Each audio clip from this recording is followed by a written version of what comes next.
안녕하세요. 커피 열린 책 리뷰 공룡입니다. 오늘은 소프트뱅크 손정희 회장이 좀 궁금했어요. 그래서 제가 몇 달 전부터 좀 여러 권을 읽었습니다. 그래서 그 중에 뜻을 높게라는 손정희 평전과 그 다음에 손정희 비록을 가지고 소개시켜 드리려고 합니다. 실제로는 손정희 관련된 책은 한 열 몇 권 정도가 나와 있는데 제가 그 중에 한 일곱 권 정도를 읽은 것 같아요. 근데 요 두 권이 제가 봤을 때는 좀 더 뭐 여러분들이 읽고 제 구독자분들이 읽기에는 참 좋은 것 같아요. 일단 책에 대해서 먼저 뜻을 깊게라는 손정희 평전 좀 제가 좀 쭉 한번 간단하게 말씀드려 볼게요. 일단은 뭐 57년생이고 손정희 회장은 소프트뱅크 아시죠? 그룹 뭐 우리는 뭐 돈으로 기업을 사는 뭐 그런 어떤 사람으로 인식을 많이 하지만 실질적으로 손정희는 그렇지 않습니다. 일단은 뭐 지금은 일본인이지만 1990년도에 기아를 했죠. 근데 그 전까지는 한국인으로서 일본에서 뭐 열심히 살다가 미국 가가지고 열심히 공부하고 거기서 이제 샤프 전자 쪽하고 협업하는 일이 있어가지고 그때 이제 번역기 이를 최초로 샤프와 협업해서 만들게 됩니다. 그러면서 손정희는 이제 뭐 그쪽 IT 쪽으로 이제 깨기 시작합니다. 그러면서 동시대에 빌 게이츠, 스티브 잡스와 친분을 가지게 됩니다. 그리고 손정희를 저희가 이제 얘기할 때 보면은 빠지지 않는 수식어가 두 가지가 있는데 일단은 선행 투자의 기재라는 표현과 미래에 투자하는 사람이라는 표현을 많이 씁니다. 저 역시 동의합니다. 손정희는 처음에 퍼스널 컴퓨터 시대, 컴퓨터 시대에 대해서 예언을 합니다.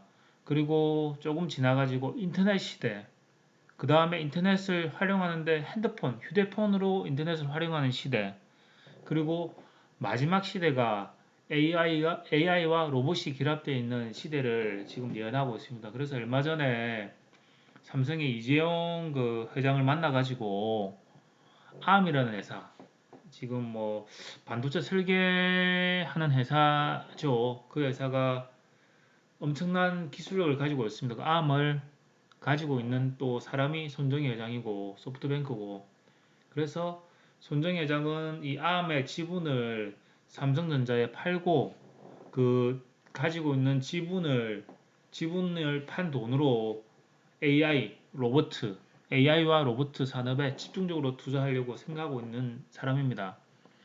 일단 손정희라는 사람은 이런 사람입니다.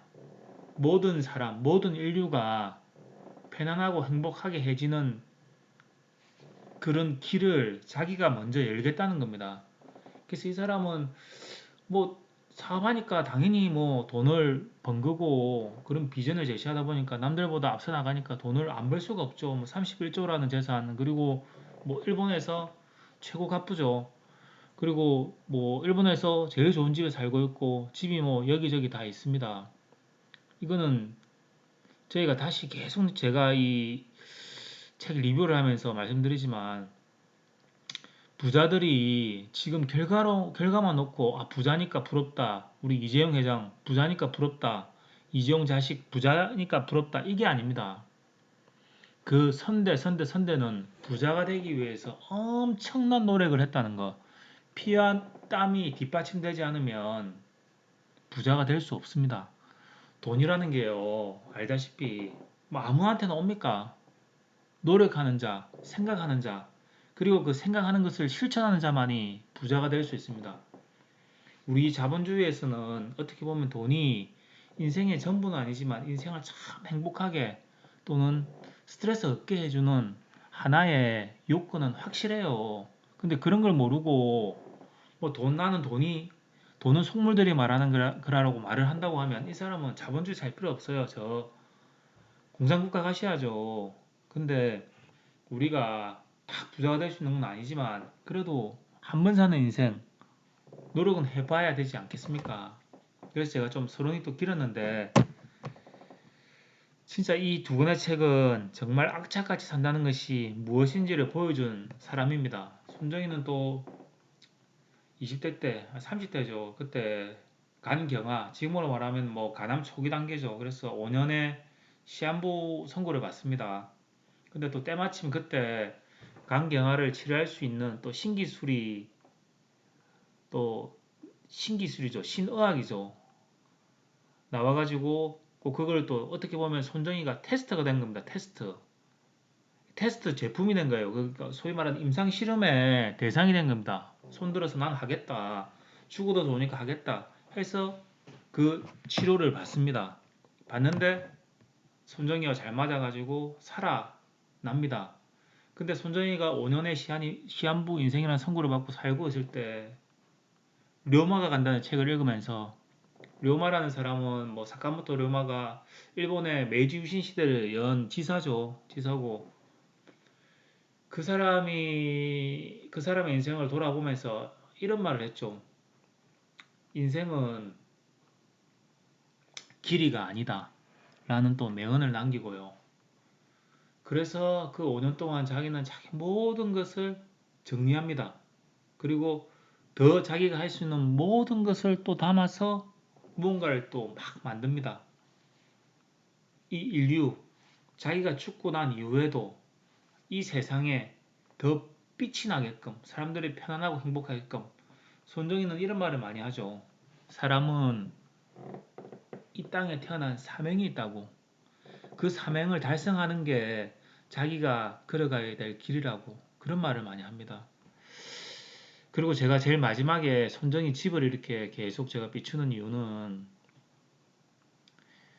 손정희가 항상 힘들 때마다 아까 말했지만 사카모토 료마라는 사람 종류였고 이 사람은 1800년도 그때 이제 메이지 유신이 일어나고 1890년, 95년도 이때입니다. 얼마 아니에요 지금. 지금 시대로 따져도 뭐 200년도 안 된 전에 일어났던 일본의 메이지 유신 일인데 그때 사카모토 료마가 뭐 쓴 글들, 자기 다짐들 그리고 누나한테 쓴 편지들 이런 거를 손정희가 사서 모아가지고 자기 집에 이렇게 있으면서 뭐 부자라고 힘들 때가 없겠습니까? 멘붕 올 때도 있을 거고 진짜 죽고 싶을 때도 있을 거고 그럴 때 그거를 열어서 읽어본답니다. 31살에 돌아가 암살당한 사카모토 료마 손정희도 그걸 보면서 다짐한답니다. 이 사람이 이렇게 살아왔고 31살에 죽었지만 나는 지금 살아있고 내가 이 글을 읽으면서 느낀 것에 대해서 나는 또 나의 뇌를 나라는 사람을 나라는 사람이 이루어야 될 사명감에 대해서 다시 한번 생각을 하는 겁니다. 그래서 저는 손정희에 대한 사람에 대해서 좀 읽어주시기 바랍니다. 그리고 뭐 하다못해 인터넷 검색하면 손정희에 대해서 많이 나오지만 제가 이렇게 뭐 쭉 이렇게 설명한 거는 제 얘기만 들어도 이 사람이 이 정도 되니까 한 번 정도 호기심을 가지고 접근했으면 하는 바람입니다. 오늘도 제 유튜브 이렇게 들어주셔서 너무 감사하고 하여튼 뭐 열심히 해보겠습니다. 감사합니다.